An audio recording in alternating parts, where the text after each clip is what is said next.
Hi hello friends, welcome to my channel. Gauri Kalyana ಧಾರಾವಾಹಿಯ ನಾಳಿನ ಸಂಚಿಕೆಯಲ್ಲಿ ಏನಾಗುತ್ತೆ ಅಂತ ನೋಡೋಣ. ನೀವಿನ್ನು ಸಬ್ಸ್ಕ್ರೈಬ್ ಮಾಡಿದೆ ವೀಡಿಯೋಸ್ಗಳನ್ನ ನೋಡ್ತಾ ಇದ್ದರೆ ದಯವಿಟ್ಟು ಸಬ್ಸ್ಕ್ರೈಬ್ ಮಾಡ್ಕೊಳ್ಳಿ. ಹೆಣ್ಮಕ್ಳು ಇರಬೇಕು, ಮನೆಗೆ ಹೆಣ್ಣು ದಿಕ್ಕು ಇದ್ರೇ, ಹೆಣ್ಮಕ್ಳಾದ್ರೇ ಖುಷಿ ಅನ್ನೋ ಒಂದು ಕಾಲ ಈ ಥರನೇ ಇದ್ದರೆ ಎಷ್ಟು ಚೆಂದ ಅಂತ ಅನಿಸ್ಬಿಡುತ್ತೆ ನಮ್ಮ ಗೌರಿ ನೋಡಿದ್ರೆ.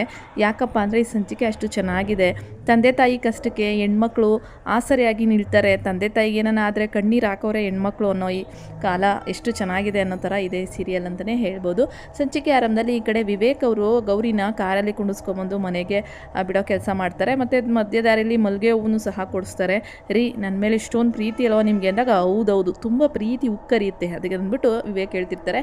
ಆದರೂ ಯಾಕೆ ಅಮ್ಮ ನಿಂಗೆ ಹೂವು ಕೊಡ್ದಂಗೆ ಹಂಗೆ ಹೋಗ್ತಾ ಇದ್ಲಲ್ಲ ಅಂದಾಗ, ಸರಿ ಅದು ಹಂಗೇನೆ ಅಮ್ಮ ಜಾಸ್ತಿ ದುಡ್ಡು ತೊಗೊತಿದ್ಲು, ನಾನು ಸ್ವಲ್ಪ ಕೇಳಿದ್ಕೆ ಅವಳಿಗೆ ನಾನು ನೋಡಿದ್ರೆ ಭಯ ಅಂದಾಗ, ನೀನು ಯಾರು ತಾನೇ ಕಿತಾಪತಿ ಮಾಡಿರಲ್ಲ ಹೇಳು ಅಂತೇಳ್ಬಿಟ್ಟು ವಿವೇಕ್ ಹೇಳ್ತಿರ್ತಾರೆ.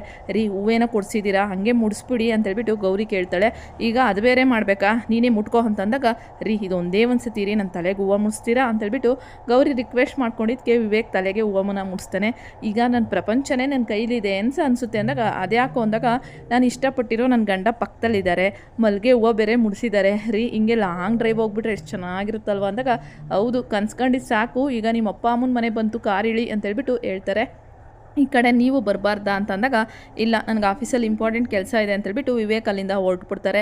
ಒಳಗೆ ಹೋಗೋಷ್ಟರಲ್ಲಿ ಕಾಂತಲಕ್ಷ್ಮಿ ಮತ್ತು ಅವ್ರ ಯಜಮಾನರು ಇಬ್ಬರು ಸೇರಿ, ಇನ್ನೂ ನಮ್ಮ ಹತ್ರ ದುಡ್ಡಿಲ್ಲ, ನಾವು ಈ ಸಾಲಗಾರರಿಗೆ ದುಡ್ಡು ಕೊಡಬೇಕು ಅಂದರೆ ನಮ್ಮ ಮನೇಲಿ ಇದ್ದಂಥ ಎಲ್ಲನೂ ಸಹ ನಾವು ಖಾಲಿ ಮಾಡ್ಕೊಂಬಿಟ್ಟಿದ್ದೀವಿ, ಇನ್ನೇನಿದ್ರು ಈ ಕಿವಿಯಲ್ಲಿರೋ ವಾಲೆ ಮಾಂಗಲ್ಯ ಇದೆ ಗಟ್ಟಿರಿ ಅಂತೇಳ್ಬಿಟ್ಟು ಕಾಂತಲಕ್ಷ್ಮಿ ಓಲೆ ಮತ್ತು ಮಾಂಗಲ್ಯ ಎಲ್ಲನೂ ಸಹ ಬಿಚ್ಚಿರ್ತಾ ಇರ್ತಾರೆ. ಇನ್ನು ಅವ್ರ ಯಜಮಾನರು, ಬೇಡ ಕಾಂತಲಕ್ಷ್ಮಿ ಇವನ್ನೆಲ್ಲ ತೆಗಿಯೋಕ್ಕೆ ಹೋಗ್ಬೇಡ ಕಣೆ, ಇವು ಅವತ್ತಿಂದ ನಿನ್ನ ಹತ್ರ ಇರೋ ಒಂದಾಗ, ರೀ ನಿಮಗಿಂತ ಹೆಚ್ಚೇನು, ಸಾಲ್ಗಾರರು ಬಂದು ನಿಮಗೆ ಹೆಂಗೆ ಬೇಕೋ ಹಂಗೆ ಬೈಯೋದಕ್ಕಿಂತ ಈ ಒಡವೆ ಏನು ನನಗೆ ಹೆಚ್ಚಾಗಲ್ಲ, ತಗೊಳ್ಳಿ ಇದನ್ನು ತಾಂಡೋಗಿ ಇಟ್ಬಿಟ್ಟು ನೀವು ದುಡ್ಡನ್ನ ತೊಗೊಬನ್ನಿ ಅಂತೇಳ್ಬಿಟ್ಟು ಈ ಕಡೆ ಕಾಂತಲಕ್ಷ್ಮಿ ಕಳಿಸ್ತಾ ಇರ್ತಾಳೆ. ಅಷ್ಟರಲ್ಲಿ ಅಲ್ಲಿಗೆ ಗೌರಿ ಬಂದು, ಅಪ್ಪ ಅಮ್ಮ ಏನು ಮಾಡ್ತಾ ಇದ್ದೀರಾ ಅಂತೇಳ್ಬಿಟ್ಟು ಕೇಳ್ತಾಳೆ.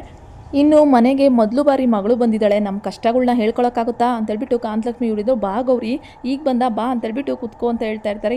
ತುಂಬ ಖುಷಿಯಾಗಿದ್ದೀವಮ್ಮ, ನೀನು ಖುಷಿಯಾಗಿದ್ದೀಯ ತಾನೇ ಅಲ್ಲಿ ಅಂತಂದಾಗ, ನಾನು ತುಂಬ ಖುಷಿಯಾಗಿದ್ದೀನಿ, ಅಕ್ಕನೂ ಚೆನ್ನಾಗಿದ್ದಾಳೆ, ಯಾಕೆ ನೀವಿಬ್ಬರು ಸಪ್ಪಗಿದ್ದೀರಲ್ಲ ಅಂದಾಗ, ಏನೂ ಇಲ್ಲ ಗೌರಿ ಅಂದಾಗ, ಈ ಮಗಳ ಹತ್ರನೇ ಮುಚ್ಚಿಡ್ತಾ ಇದೆಯಮ್ಮ ಅಂತಂದಾಗ, ಏನೂ ಇಲ್ಲ ಕಣೆ ಅಂತಂದಾಗ, ನಾನು ಏನೂ ಇಲ್ಲಮ್ಮ, ನಾನು ಒಂದು ನಮ್ಮ ಯಜಮಾನ್ರ ಕಂಪ್ನಿಯಲ್ಲಿ ಡಿಸೈನಿಂಗ್ ಕೆಲಸ ಮಾಡ್ತಾಯಿದ್ದೀನಿ, ಅದಕ್ಕೆ ಸ್ವಲ್ಪ ಅಮೌಂಟ್ ಕೊಟ್ಟಿದ್ರು, ಅದನ್ನು ನಿಮ್ಗೆ ಕೊಟ್ಟೋಗೋಣ ಅಂತ ಬಂದೆ, ತಗೊಳ್ಳಪ್ಪ ಅಂತೇಳ್ಬಿಟ್ಟು ಅವ್ರ ಅಪ್ಪನ ಕೈನ ಹಿಡಿದಾಗ ಕೈಯಲ್ಲಿ ಓಲೆಗಳಿರುತ್ತೆ.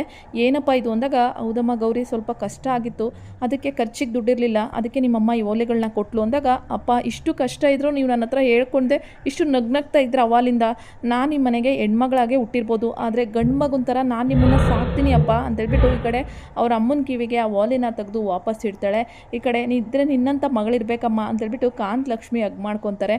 ಇಷ್ಟೊಂದೆಲ್ಲ ಕಷ್ಟ ಇದ್ದರೂ ಯಾಕಮ್ಮ ಒಂದು ಮಾತು ನನಗೊಂದು ಫೋನ್ ಮಾಡಿ ಹೇಳಲಿಲ್ಲ, ಯಾಕೆ ಚಿನ್ನು ಅಂತೇಳ್ಬಿಟ್ಟು ಕೇಳಿದಾಗ, ಅಕ್ಕ ನಿಮ್ಮ ಮನೆಗೆ ಅಪ್ಪ ಅಮ್ಮ ಅವತ್ತು ಬಂದಾಗ ನಿಂದು ಮತ್ತು ಅಕ್ಕನ ಬಗ್ಗೆ ಏನೋ ಇವಾಗ ಮಾತಾಡ್ತಿದ್ರಂತೆ, ಅದೇ ಸಾಕಾಗಿದೆ, ಇನ್ನು ನಮ್ಮ ಕಷ್ಟಗಳನ್ನೂ ಹೇಳ್ಕೊಳಕ್ಕಾಗುತ್ತೆ ಅಂದಾಗ, ಯಾವತ್ತಪ್ಪ ಅಂದಾಗ, ಅದೇ ಅವತ್ತೇನೋ ವಿಚಾರಕ್ಕೆ ಜಗಳ ಮಾಡ್ತಾಯಿದ್ರಲ್ಲ ಅಂದಾಗ, ಅಯ್ಯೋ ಬಿಡಪ್ಪ, ಒಂದು ಹೋಗುತ್ತೆ ಒಂದು ಬರುತ್ತೆ, ಆದರೆ ಈಗ ನಾನು ಚೆನ್ನಾಗಿ ದುಡಿತಾ ಇದ್ದೀನಿ, ನಮ್ಮ ಯಜಮಾನ್ರೆ ನನಗೆ ಕೆಲಸ ಕೊಟ್ಟಿದ್ದಾರೆ, ಅವರೇ ಈ ಕಾಸು ಕೊಟ್ಟಿದ್ದು, ಅವ್ರು ನೀನು ಏನಾದರೂ ಮಾಡ್ಕೊ ನಾನು ಕೇಳಲ್ಲ ಅಂತ ಹೇಳಿದ್ದಾರೆ, ನೀವು ಇದನ್ನು ಆರಾಮಾಗಿ ಖರ್ಚು ಮಾಡ್ಕೋಬೋದು, ನಿಮ್ಗೆ ಏನೇ ಕಷ್ಟ ಇದ್ದರೂ ಈ ಗೌರಿ ಯಾವಾಗಲೂ ನಿಮ್ಮ ಪಾಲಿಗಿರ್ತಾಳೆ ಆಯಿತಾ, ನಾನು ನಿಮಗೆ ಗಂಡು ಮಗ ಇದ್ದಂಗೆ ಅಂತೇಳ್ಬಿಟ್ಟು ಅವ್ರ ಅಪ್ಪ ಅಮ್ಮ ಇಬ್ಬರೂ ಸಹ ಹಗ್ ಮಾಡ್ಕೋತಾಳೆ.